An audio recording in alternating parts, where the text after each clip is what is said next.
with the angel, praising God and saying, "Glory to God in the highest heaven, and on earth, peace to on whom His favor rests." Isang uri ng kapayapaan ang ibinibigay ng Diyos Ama sa langit sa pamamagitan ng Panginoong Jesus. But this peace is not for the whole world, not for everyone, but for select individuals. The gift of peace is sufficient for all, but not efficient for just anyone. Ito ay kasya sa lahat ng tao, pero hindi nagiging epektibo sa lahat. Kasi merong dapat gawin ng tao para tablan siya ng kapayapaan na ibinibigay ng Panginoon. And the way of Jesus to peace is to accept yourself and others. Gusto natin magkaroon ng kapayapaan na yan, gusto nating matahimik ang buhay, pero paano ba yun nangyayari? Dapat matutunan nating tanggapin ang ating mga sarili at ang ating kapwa. First, discover your wholeness and that of others. Isang malaking kasinungalingan, kulang ka, mali-mali ka, giba-giba ka, sira-sira ka, is a lie when people are raised up to think that they are missing so many things in themselves, that they are damaged, and that they are nothing but a wreck. Genesis 1:27, so God created humans to be like Himself. He made men and women. So men are complete, women are complete, people are complete. They're whole, buo, hindi kulang. Essentially, hindi kailangang bawasan o dagdagan kasi napakaganda ng pagkakalikha ng Diyos sa tao. In spite of the much talked about imperfection, in spite of the sins we commit, we are wonderfully made. The foundation of the way we were created, the very foundation and frame of our being is wonderful. Psalm 139:14, I praise you because I am fearfully and wonderfully made. Your works are wonderful. I know that full well. So pinupuri daw nitong mga awit ang Diyos sapagkat ang pagkakalikha sa tao ay sobrang maganda, kahanga-hanga. At lahat ng ginagawa ng Diyos ay kahanga-hanga. There are two troubles, and we'll call them now troubles A and B. Trouble A is about us. It's about me. Trouble A comes when we consider ourselves incomplete. Nagsisimula ang gulo pagka ang trato mo sa sarili mo, ikay kulang. Trouble comes when we reject and do not accept ourselves. Yan ang malaking gulo. Pagka hindi mo matanggap ang sarili mo, tinatanggihan mo, tinatatwa, pinapalayas mo ang iyong sarili. When you deny and reject your genes, your looks, your unique giftedness and talents and circumstance and reality, trouble begins. Pero laging ganyan ay tinuturo sa atin ng lipunan, maging ng relihiyon. Kulang ka, mali ka, marumi ka, sira-sira ka, giba-giba ka. Well, up to a point, that might be true because of sin, but the very foundation and frame of the human being as created by God is wonderful. Trouble comes when we forcefully change ourselves to suit misapplied standards and oppressive expectations. When you're always made to conform. Nakikita ninyo sa kahit sa mga subjects sa schools, may mga subject na scientific, may mga subject na creative, may mga subject na physical tulad ng PE, may mga subject na naka-incline sa mga numbers, meron naman sa mga social skills. Iba-iba ang kakayahan ng tao, kaya merong iba yung may favorite subject, merong hindi nila masyadong favorite, merong mataas ang grade nila sa subject na yun, merong hindi dito. Bihira naman yung ang taas ang grade mo sa lahat. At yung mga taong matataas ang grade sa lahat, sa school, kadalasan sa practical life, doon naman sila medyo deficient. Sa love life ko minsan, saksakan ng talino sa school, pero pag dumating na sa pag-ibig, di ba? Parang walang alam. Kanya-kanya tayo ng specialties na ibinigay ng Diyos. At hindi mo dapat sinusukat ang sarili mo sa specialty ng iba, hindi mo dapat kinukumpara ang sarili mo dahil lagi ka lang magiging kulang. Trouble comes when we depend on other people and other things to fill us up. Pag laging kulang ka ang iyong pagtingin sa buhay, Ang mangyayari ngayon, sasandal ka at aasa ka lagi sa mga bagay at sa mga tao para ka laging maging kumpleto. At pagka lagi na ikaw ay naniwala na kulang ka talaga, wala kang kwenta, hindi ka karapat-dapat, what will you do all your life? To strive to be liked, to be accepted, to be praised, to be admired, to find your value in how other people measure you. Sa simula pa lang, it's headed for disaster. Kung nagsisimula ka pa lamang sa buhay mo, nang iniisip mo na agad, kailangan mo ng ganito, kailangan mo ng ganon, kailangan mo umasa kay kuya, kay ganito, kay ate, dahil kulang at kulang ka, ano mangyayari? Lagi kang naiinggit, lagi kang maninibugho, lagi kang kulang. Sabi nga ni Shakespeare, desiring this man's art or that man's scope, with what I most enjoy, contented least. Lagi mong hinahangad yung talento ng iba, galing ng iba, yaman ng iba, at hindi mo makita yung mabuti tungkol sa iyong sarili. So ang lagi mo na lamang hinihingi sa mga tao, come into my life, change me, complete me, fill me, make me whole. At yan ang fantasy ng romance. When a girl is made to feel that she is nothing but a missing rib that has to be found.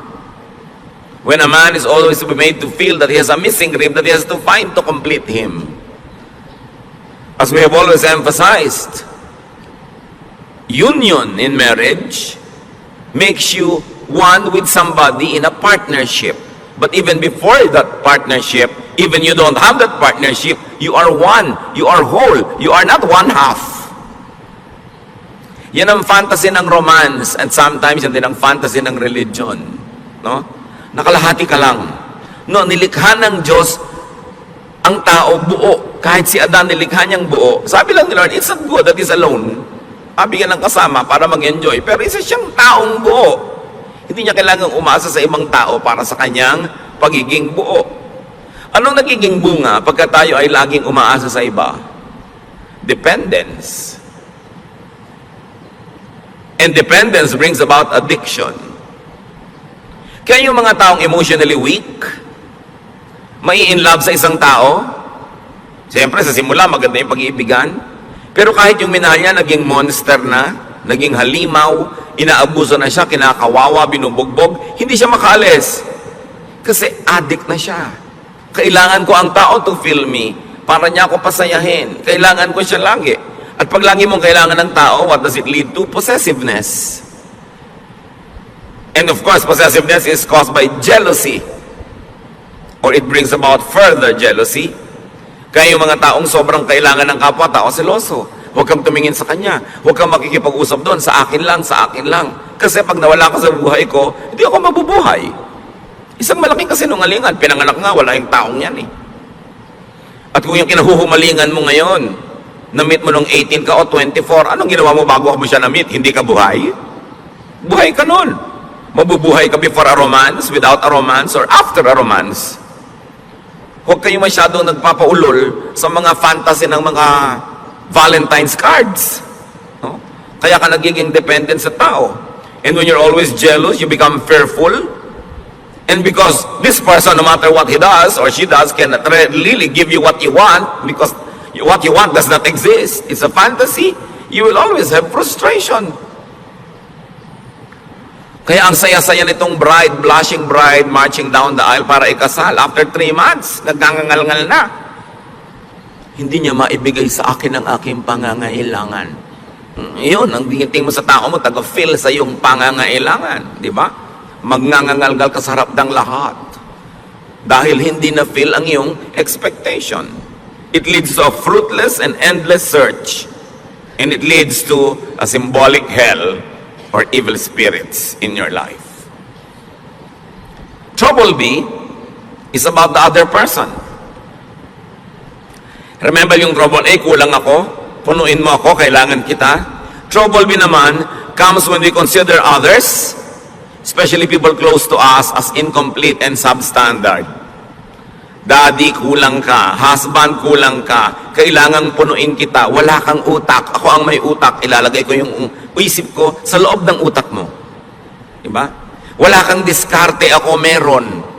Hindi ka marunong. Ako meron. Ito ang lagi natin ginagawa sa mga partner. Ginagawa ng parents sa mga anak. Anak, hindi mo alam kung anong bagay sa'yo. Huwag kang mag-aral niyang arts. Walang pera dyan. Pity. No? Yung marunong pa yung magulang doon sa anak kung ano yung gusto ng anak.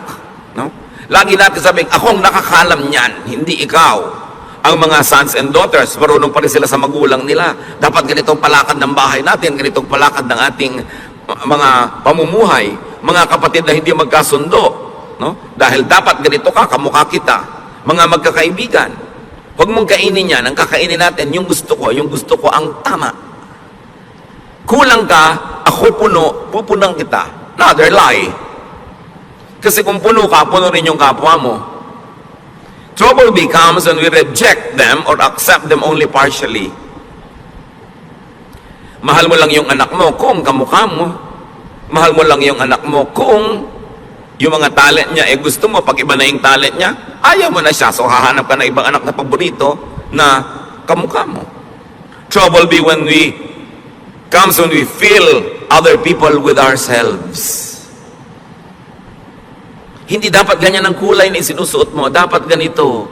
Hindi dapat ganito. Dapat yung standard ko. Now, when we are raising children, that's all right to set standards. Kasi blanco sila, walang kaalam-alam. Pero oras na yung tao na de-develop na yung personality, we allow them to be how God wanted them to be.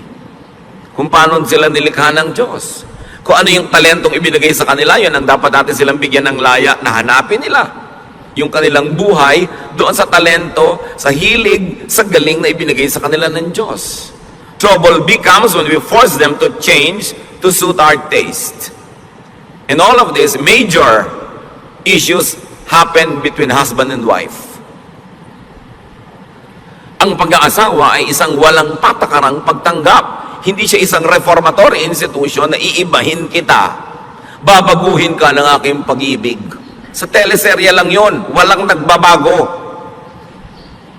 So kung hindi mo gusto yung buong-buong tao, huwag mong pakasalan, inaasahan mong mababago mo.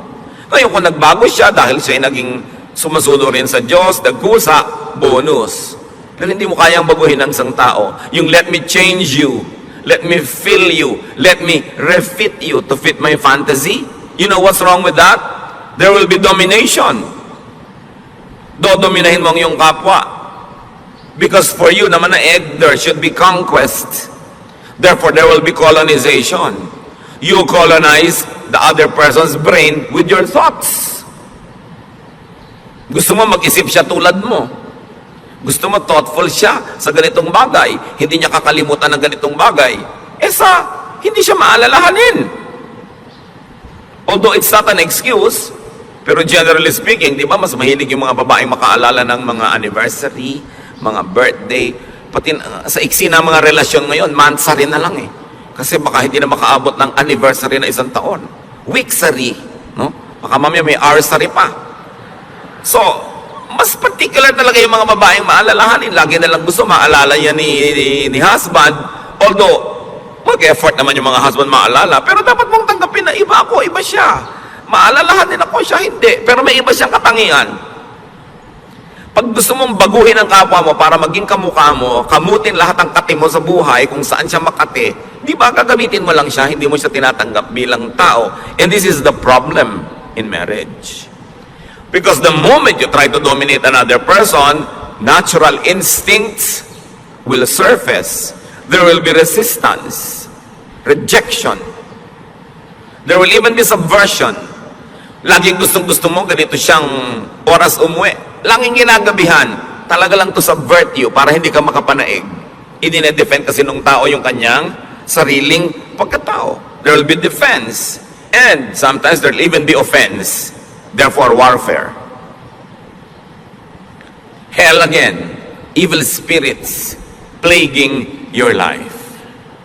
What is the way of Jesus to peace? Accept yourself. Great peace follows when we accept ourselves. It does not mean that we will not improve ourselves. It does not mean that we will allow ourselves and tolerate ourselves to be sinful and to be wrong and to be substandard. But you begin everything by accepting yourself. We become more comfortable with ourselves in relation to others. Kasi buo ako, buo siya. Dapat ganun yung dynamics ng relasyon. Hindi yung kulang ako, punuin mo ko. Or kulang ka, pupunuin kita. No, pareho kayong puno. We become more comfortable with ourselves when we are alone. Isa yan talaga sa mga pinakamalulubhang sakit ng maraming Pilipino. Hindi kaya mag-isa. Hindi makakain mag-isa, hindi makalakad mag-isa, hindi maka-enjoy mag-isa. We dread aloneness. And we become like clinging vines. And when you become like a clinging vine, you will choke people around you.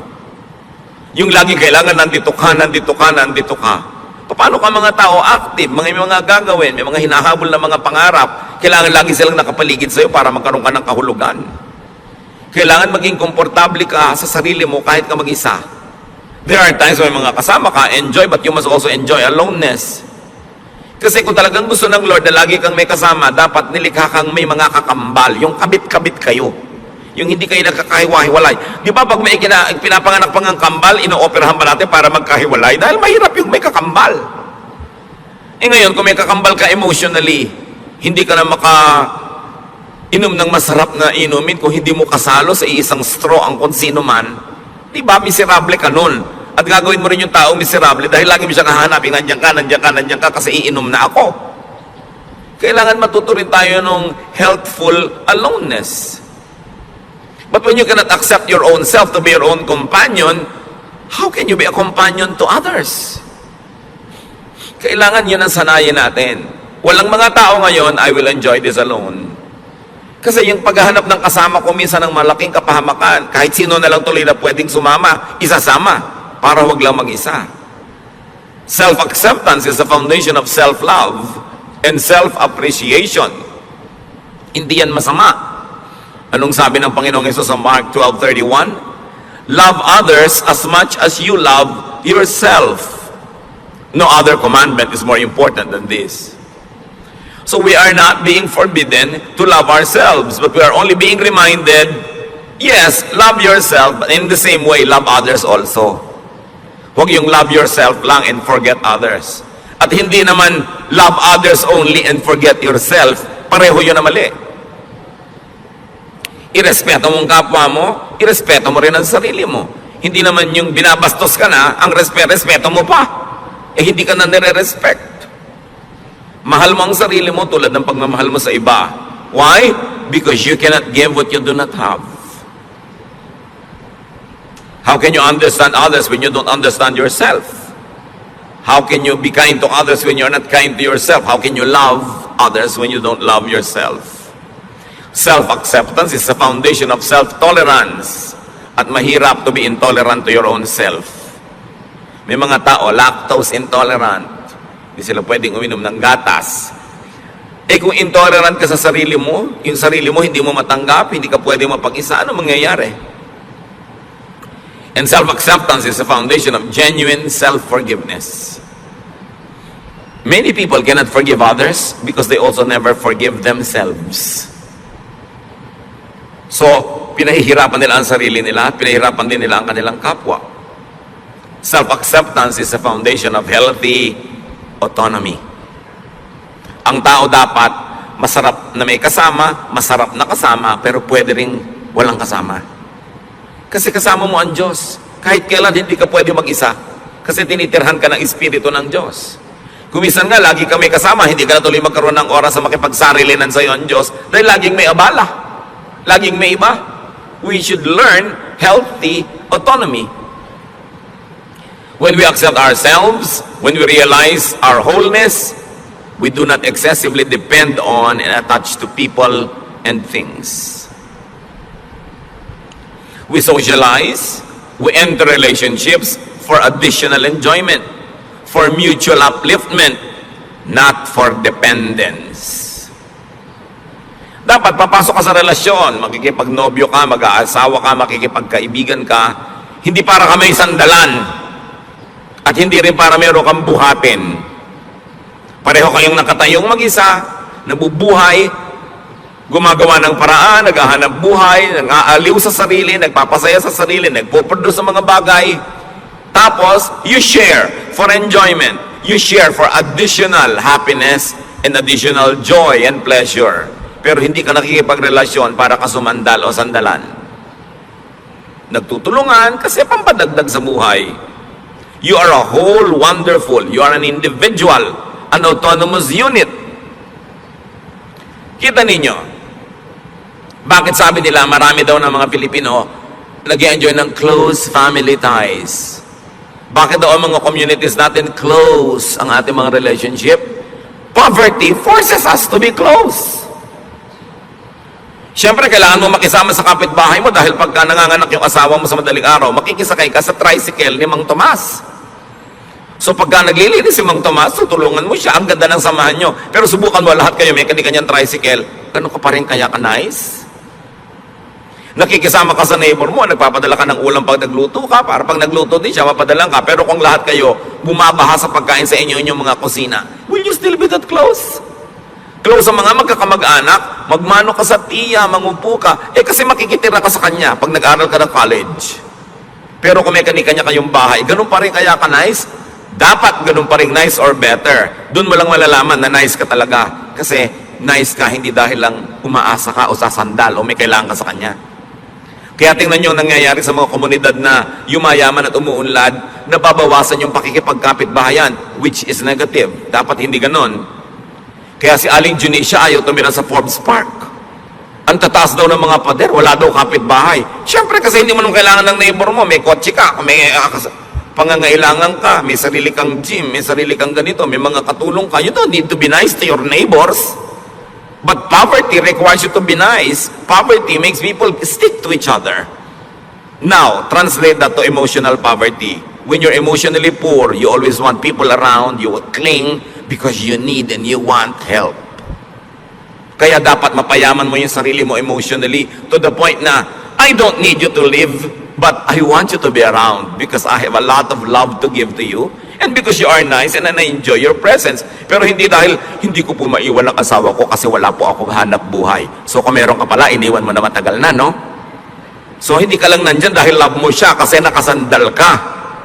So ina-advise ko nga kahit sa mga babae, magnegosyo kayo, maghanap buhay kayo, para kung talagang hindi nyo matiis, binubusan kayo ng kumukulong tubig, pinapakuhan kayo sa inyong bungo, ginagapos kayo sa langgaman, malayasan nyo.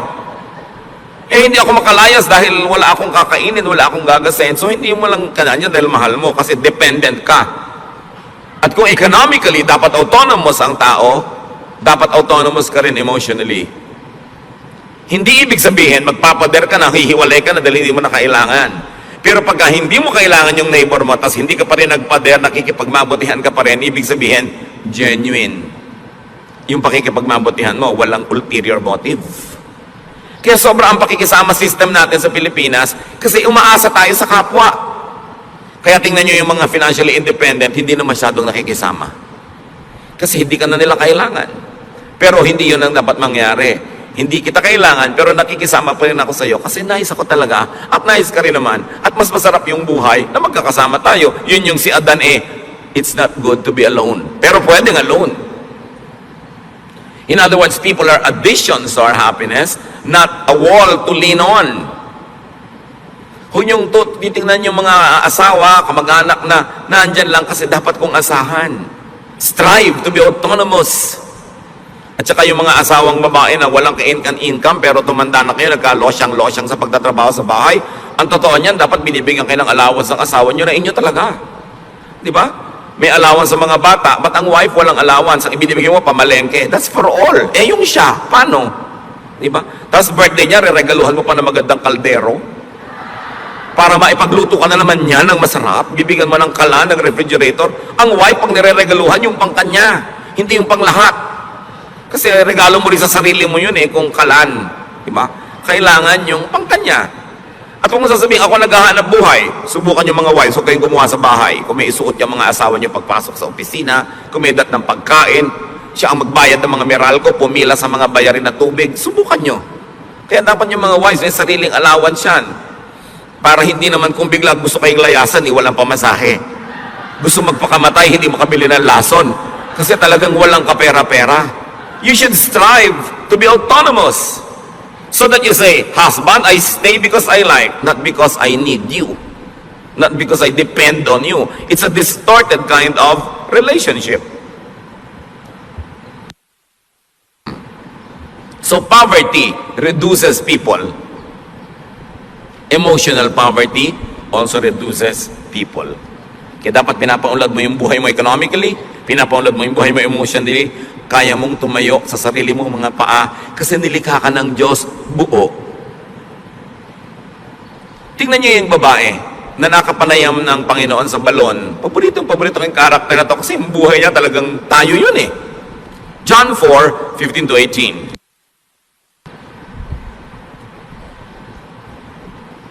Matapos makausap ng Panginoon ng babaeng ito, sinabi ni Lord, alam mo, kung hihingi ka lang sa akin ng living water, bibigay ko sa iyo, hindi ka na mauuhaw pa.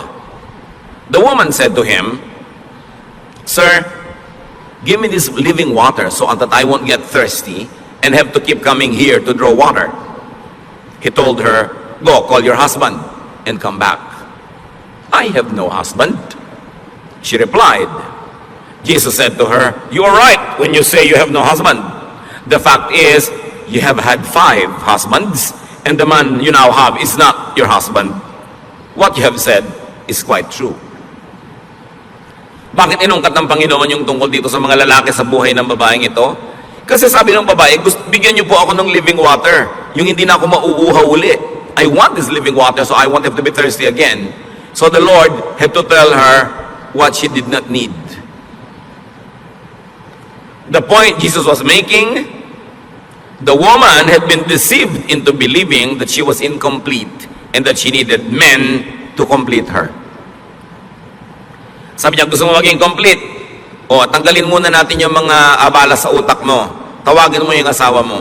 Yung wala pa ako asawa. Tama ka. Kasi yung 5 lalaki nagdala sa buhay mo, hindi mo mga asawa. At yung lalaki na yung nasa buhay mo, hindi mo rin asawa. Bakit ang dami mong lalaki sa buhay? Kasi akala mo, hindi ka mabubuhay nang walang lalaki. Kaya nakaka-anim ka na. 30 years from now, siguro magiging 40 na yan. Hanggang kaya siguro ng naturalesa mo, dadami pa yan ang dadami hanggang magkalasog-lasog ka na. Tapos mamamatay ka na lang, hindi mo pa nakita yung hinahanap mo. Kasi akala mo, makikita mo sa romance. Sabi niya, ang tunay na kailangan mo, nasa kalooban mo lang, kailangan mo ma-rediscover dahil yung tubig na yun nasa loob mo, bukal. Tanggalin mo yung bara para bumalong, lumabas yung tubig, at hindi ka na mauuhaw kahit kailan. Huwag kang umigib kung kani-kaninong balon, sumalok kung saan-saang ilog, kasi lagi ka lang mauuhaw. Because you think that you need people to fill you, it leads to addiction, and it becomes hell. Iba-iba lang tayo ng mga addiction. Yung iba ang addiction nila, bag. Umaapaw na yung bahay nila, wala ka na matulugan sa dami ng bag ni Mrs. No? Hindi na sila makapamili ng masarap na pagkain dahil puro bag. Kung pwede lang sanang isigang, iihaw, ilagay ang mga bag na yan. Busog pati kapitbahay. Iba-iba lang. Si Mr. naman, kung minsan ng addiction, kung barel o belt o pumada, no? Kung ano man yun. Kanya-kanya tayo ng mga addiction. There's a sense of incompleteness. An addiction to things and to props and to money. Luke 12:15, then he said to them, watch out, be on your guard against all kinds of greed.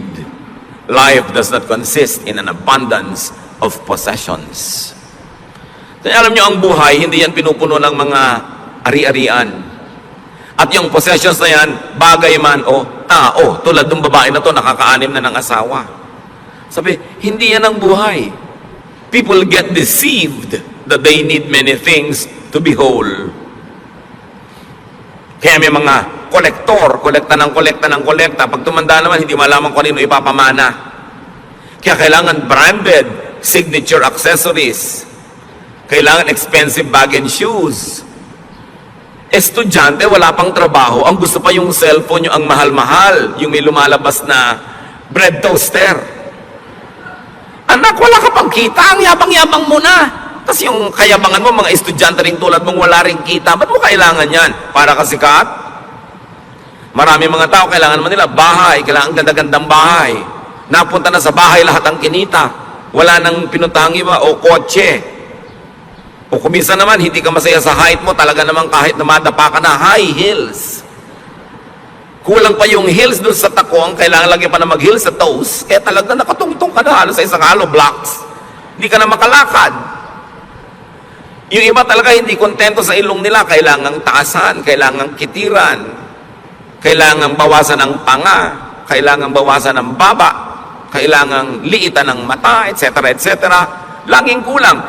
Sign that you don't accept yourself. Ayun, hindi naman masama yung up to a point, a little improvement here and there, pero nanganib na yung buhay mo at namatay ka na sa operating table dahil bina-vacuum ang mga body parts mo, parang dangerous na yun. Ano sabi niya sa 1 Peter 3:3-4? Don't depend on things like fancy hairdos or gold jewelry or expensive clothes to make you look beautiful. Kita niyo yung look. Actually, hindi ka beautiful, you only look beautiful. Sabi niya, be beautiful in your heart by being gentle and quiet. This kind of beauty will last, and God considers it very special. O huwag niyo namang lihim tanggalin yung mga baon-baon yung hikaw. Hindi naman masamang maglagay, pero sabi, huwag niyong iasa ang kagandahan niyo dyan sa mga yan. Kayo maganda na yung karakter nyo, meron pa kayong konting pampa-enhance, nice. Pero kung nagiging mitya na ng inyong buhay, ang hirap-hirap magbayad at hulugan, titigilan nyo ang mga kahangalan na yan. Sa ganon, alam nyo ang tunay na magandang babae, sabi yung mabini, yung banayad at tahimik. So anong tawag sa mga madadaldal at maiingay na babae? Bahala kayo. Di ba? Sabi ang kagandahan niya nandyan, yung matining ang loob, matibay ang loob, maganda ang kalooban. Yan ang gandang pinapahalagahan ng Diyos. At yan ang gandang hindi kumukupas, hindi na-snatch, hindi na nanakaw, at hindi huhulugan sa Bombay. Sabi, kailangan ganyan ang tinitingnan mong beauty. Timpladong katahimikan. 1 Timothy 6:8-10. So we should be satisfied just to have food and clothes. Ibig sabihin, we should be satisfied with basic things. People who want to be rich fall into all sorts of temptations and traps.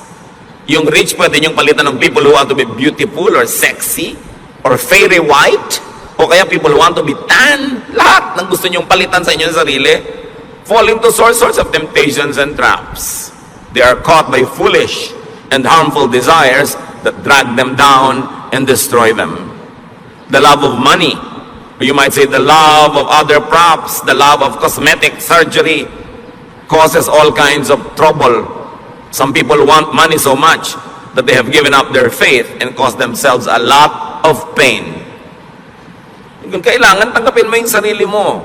Kung may konti ka lang may improve na hindi sobrang magastos, hindi dangerous to your health at easy to maintain, pwede. Pero kung magiging pasanin mo sa buhay, yung sa dami ng operasyon mo sa mukha, tawang-tawa ka na, sabi mo pa. Kasi hindi ka makatawa dahil mapipilas yung pisngi mo, parang kawawa ka naman. Diba? Yung hindi ka na makahinga dahil sobrang dilitan na yung butas ng ilong mo. Dati isang hinga mo lang kahit 1 week na oxygen nasa lungs mo na. Ngayon, hirap na hirap kang suminghap. Para ka ng bisugo na tinanggal sa tubig. Ang hirap naman nun. Diba? So dapat yung easy to maintain. Kung yung kung ano pinaglalalagay mo sa loob ng katawan mo, tapos pagka lumilindo, lumilipat-lipat kung saan-saan, nagkakaiba-iba korte ng katawan mo. Tapos, wala namang maawa sa'yo. Ang totoo, halos walang maawa, although kawawa. Kasi alam niyo yung iba kung dinaawa, inggit. Kasi naglagay ka, nadaig mo sila kahit sandali lang, kaya ikikriticize ka. Kung gumanda ka naman bigla na gano'n, pag-uusapan ko, hindi naman ganyan ang itsura niya. Tingnan mo yung litrato niya noong high school. Yung, ilalagay pa sa Facebook, yung litrato mo talaga noong high school. Bistong-bisto ka na parang airport tarmac talaga yung ilong mo noon. So, maawa sa sarili. You know? Do not make and do not allow people to think that they are incomplete and that they need you to be whole. So una, huwag mong papaniwalain ang sarili mo na kulang at kailangan mong iba para to be whole. Yung iba sobrang pinapamiserable na yung mga unmarried people, akala nila ang complete lang yung married. Di paano yung unmarried? Kabyak? Kaputol? Kaya yung kabyak, dinedefine natin yung sa kasal, kabyak ng partnership. Hindi siya isang kabyak na tao. Buong tao siya, may asawa siya o wala.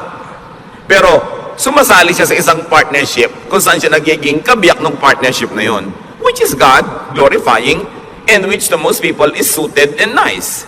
but not for all. So pagka pinressure nyo ang inyong sarili, mga kapatid, na laging punuin kayong sarili nyo dahil sa sinasabi ng mundo, sinasabi ng advertising, sinasabi ng mga kung sino-sino, this will pressure and tire you. Pagka rin meron kayong laging pinasandal sa sarili nyo, hindi na kayo makakapahinga. This will disempower them also. Kaya yung mga hindi makakain habang wala yung husband, bakit dala ba niya ang lalamunan mo? Diba? Yung ano yan blackmail para umuwi ka sa oras, which is good, nag-asawa ka rin lang, uwiin mo na maaga para sabay kayo, pero hindi naman yung talagang nakaabang doon at may kandila pa to make you feel guilty dahil wala ka pa. Paano kung talagang wala ka pa, may kailangan kang gawin? Minsan yan, mga blackmail na lang no? Minsan, ang sarap syempre nung family, kumakain lagi sabay-sabay, very ideal, parang sine. Pero sa tunay na buhay, syempre may nata-traffic, may nag-overtime, mayroong may kailangan gawin, it can be very oppressive pag laging gusto nyo yung mga ganun seremonya. Masarap yun paminsan-minsan at pag natural at likas, pero pag pilit na, it becomes oppressive. Pag laging ganun ang pamamalakad mo sa iyong pamilya, anong gusto ng mga anak mo lahat? Makawala, mag-asawa ng maaga, tumakas, para lumaya. Kasi maraming opresyon. So, parents, spouses, do not drill into people's minds that they are incomplete, that they are defective or unfit or ugly or poor. Alam niyo kung sino gumagawa nun? Advertising. Hindi dapat ginagawa yun ng magulang. Kulang ka, kailangan mo itong produkto namin. Kaya mga magulang, ganito lang ang grade mo, ganyan lang ang grade mo. Kung nakikita nyo that they're doing their best, meron sila sigurong ibang kakayanan. Huwag silang paghanapan ng wala sa kanila. So, to have peace, accept others. Romans 15:7, accept one another, just as Christ accepted you. Kung paano ko tinanggap ng Diyos, warts and all, walang patakaran, buong pagtanggap, ganun daw ang gawin mong pagtanggap sa kapwa. But instead of accepting others, we insist on reforming them. It's God's work, not our work.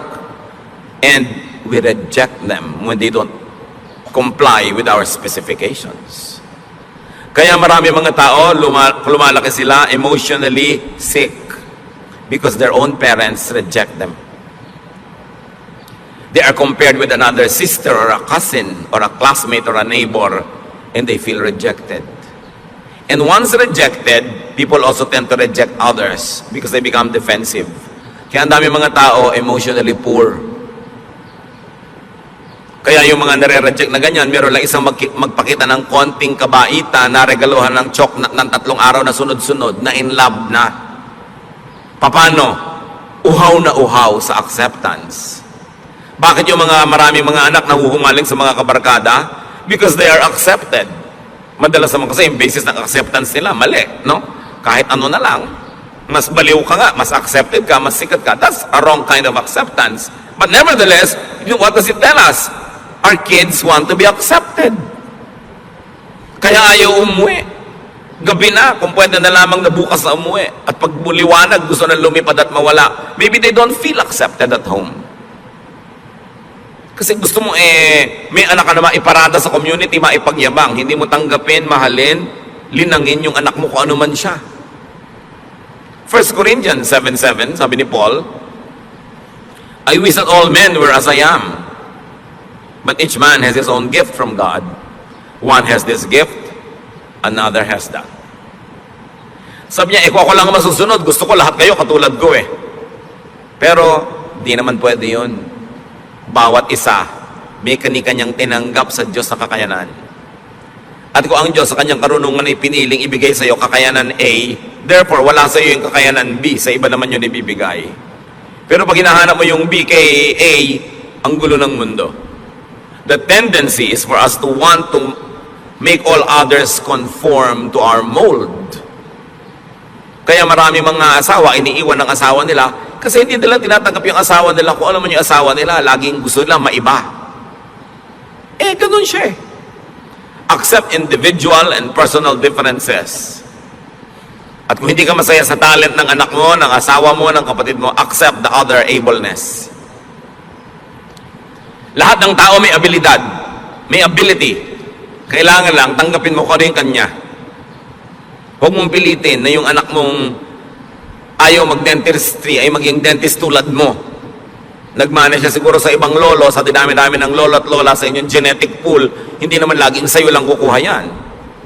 Romans 14:1, accept him whose faith is weak, without passing judgment on disputable matters. Here, sabi, accept religious differences. Accept spiritual differences. Not everybody is as mature as you. Not everybody has the same tendencies to apply a biblical verse the same way as you do. Sabi dito sa Romans 14:1, tanggapin niyo yung pagkakaiba-iba maging sa inyong spiritualidad. Hindi pwedeng uniform. Kasi iba-iba nga ang tao, iba-iba ang fingerprint. Romans 12:10, love each other and honor others more than you do yourself. So, find, accept, celebrate, and honor the true, the good, and the beautiful, so to speak, in every person.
Sa duyan. Nahulog lang, naging ganyan. Galing sa 7th floor. Okay. So, naintindihan ko yung anak ko. So, intindihin nyo. Kaya hindi halos maubos ang pagpapatawad ng magulang sa anak kasi iniintindi. Kasi tinatanggap. So, kung may papatawarin kayo, huwag lang sabihin, sige, papatawarin na kita, tama na, tigil na. Unawain nyo yung buong dahilan kung ba't niya nagawa yung nagawa niya. At pag naunawa nyo yun, baka maawa pa kayo, mamahalin nyo pa.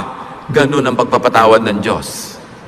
Dahil kilala tayo ng Diyos, alam niyo yung genetic makeup natin, alam niyo yung emotional and chemical situation ng buhay natin the moment that we run short of God's glory. That's why God understands, God forgives, and God loves. Kaya ang sabi, as God forgives you, you forgive one another. Para hindi yung nagpatawad ka kunwari, pero may dala ka pa rin dito, nakabaon. Pagka nakante, pagka na-provoke, lumalabas uli. Kasi hindi nang unawa. That is why many people forgive yet remain angry. There is no acceptance of the other person. Therefore, no forgiveness. Therefore, no peace. Ang tunay na pagpapatawad nangyayari lang pagka tinanggap mo at doon ka lang nagkakaroon ng tunay na kapayapaan. How does that happen? How to get on the Jesus way of peace through acceptance of self and others. Now, this teaching is not easy to understand or follow. It takes a new mindset to appreciate and obey this. Hindi ka makakapagpatawad, hindi ka makakatanggap ng kapwa hanggang hindi mo iniiba ang korte ng iyong utak. So how do you get God's peace? Through acceptance of yourself and others. Change your mind. It happens in the mind. Change the way you think. Change your principles and lifestyle. Romans 12:2, let God change the way you think. Then you will know how to do everything that is good and pleasing to Him. You want to be able to forgive? Change the way you think about the person. Change the way you think about yourself. Change the way you think about what proper is and what it is not. Change the way you think about your expectations. Accept the person as you would accept yourself. Then you will begin to understand and you will have the power to forgive because it comes from deep understanding. Anong reaksyon ng mga tao noon kay Jesus sa kanya mga turo na to? Pero yung tinuturo niya, love your enemy, feed your enemy, forgive. Mark 1:27. The people were so amazed that they asked each other, what is this? A new teaching and with authority. Ya, iba to kakaiba. Libong taon na yung relihiyon nila, hindi naman sila natahimik. Kaya sabi niya, iba to. May kapangyarihan ang kanyang mga sinasabi. It's a new way of thinking. That's why it's a New Testament. That's why it's a new covenant. Matthew 18:3, and he said, I tell you the truth, unless you change and become like little children, you will never enter the kingdom of heaven. So you might want to apply that to eternal security and salvation and exemption from hell. Apply it as much as you want. But I suggest that you also apply it this way, that unless you begin to think in a new way, you will never enjoy heaven on earth. You will never have paradise. You will never have peace. If you insisted on thinking the old way, you can never have the peace that Jesus wants you, because it is a new arrangement, a new idea that requires a new mindset. To have heaven, peace, contentment, rest, one has to be a child again. One has to restart from the beginning. One has to be reprogrammed. In a manner of speaking, one has to be born again. To rediscover, revive, and nourish God's reign in his or her heart. Kailangan madiscover mo uli yung sarili mo na, oo nga pala, doon sa kaloob-looban ko, ako'y isang buong tao. Nilikha sa wangis ng Diyos, na ang Espiritu ng Diyos ay nananahan sa akin. Ba't kailangan kong humanap ng pag-ibig, ng pagmamahal, ng kasiyahan sa iba? Kailangan munang pumasok ako sa loob ko. I must travel into me, discover what God has placed there, nourish it, and let it sustain me. And when I'm already overflowing with love and kindness and goodness, because I've already known and accepted myself, and I know God is in me, then I will socialize with people, I will relate with people, because in that case, I will be full of kindness, not just full of wicked expectations. That I am full, and the other person is full, and I respect his fullness, and we're together to have a better life, because together we can make a beautiful world. But I will not intrude into and colonize this world to make it beautiful in my terms. Pagka ganun ang iyong asal, people will love to have you around. And you will love to be around people. So change your mind unto peace and restfulness. Matthew 11:28-30. Sabi ni Lord, come to me, all of you who are weary and burdened, and I'll give you rest. Pagod na kayo? Pagod na ang puso nyo? Pagod na kayo magalit? Pagod na kayo magsikap magpatawad? Pagod na kayo na matahimik ang buhay nyo? Pagod na kayo sa paghahanap ng mga pangarap nyong pag naabot nyo ay biglang naglalahong parang bula? You're tired of chasing rainbows? You're tired of repairing all the broken toys in your life which never get fixed? Come to me. I'll give you rest. Learn from me. For I am gentle and humble in heart, and you will find rest for your souls. So you don't learn from others. Don't learn from other isms and ideas and philosophies. Learn from me, for my yoke is easy and my burden is light. So paano malalaman kung galing kay Jesus? Magaan.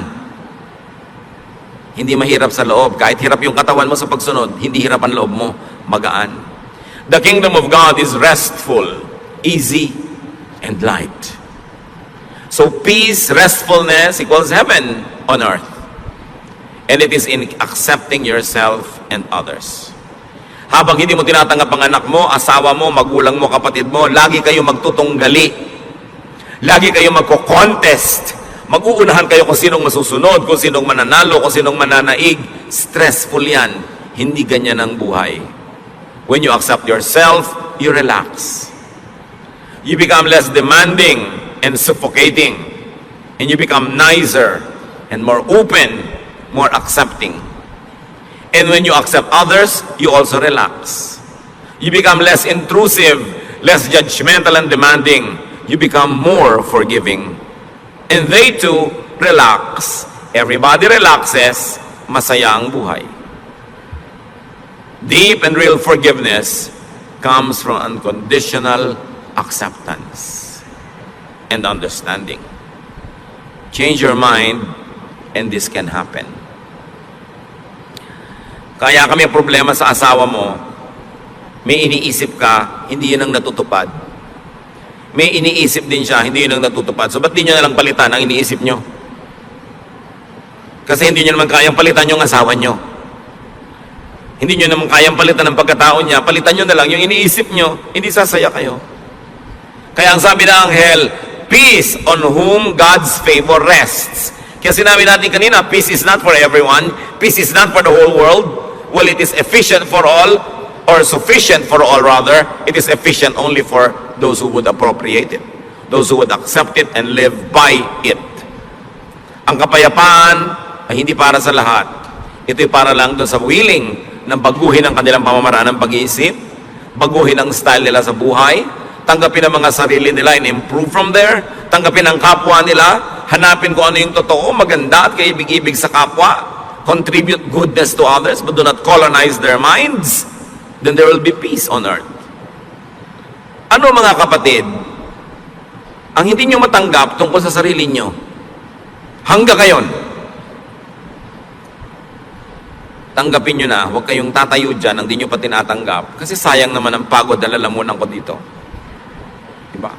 Kailangan tanggapin nyo yan, kasi sayang din na magiging pagod yun noong araw, at patuloy pa magiging pagod nyo habang buhay, itinatago nyo yung kung anong totoo sa buhay nyo, ba't di kayo magpakatotoo? Diba? Yung, lalo kung may edad na, huwag na kayo masyadong magkapal ng foundation, lagi nahalata kasi pagtawa nyo, nagkakrak-krak dito, para kayong Moriones. Diba? Yung manipis na lang, ganun talaga tumatanda ang tao. Diba? Alangan namang tumanda ka, mukha ka manyi ka. Mapagkakamalang kang mangkukulam. Dahil ba't hindi tumatanda ang itsura mo, tanggapin nyo lahat yun. Accept the force of gravity. It rules us all. So, natural lang yun. Tanggapin nyo yan. Yung mga asawa nyo, tanggapin nyo talagang lumalaki na ang tiyan ni Mister. Di ba? Pagka naman lumiliit yung tiyan niya, ninenervyos kayo, baka may nililigaw ang iba. Yung, tanggapin nyo yung anak nyo. What about you? Can't you accept? Accept it. Kasi yan kayo eh. Para kayo matahimik. Now, if you want to improve it,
salamat po dahil tinatanggap nyo kami.